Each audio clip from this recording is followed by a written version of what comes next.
Hey, my name is Liam. I'm studying illustration at University of Bedfordshire. I did actually go for an open day at this university. I saw the studio and I was immediately blown away.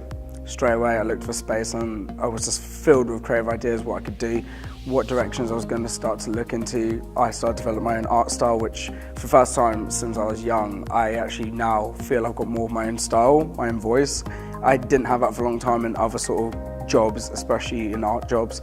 So when I did the open day, saw how everything was laid out and just the entire curriculum, I was blown away. I was like, you know what, this is the place for me. There's a 3D printer at the campus, like at the studio I'm at. I haven't used that just yet, but I mean, it's good to know that we've got that, laser cutters, vacuum forming. There's other stuff coming in, doing a bit more design technology coming into the facility now.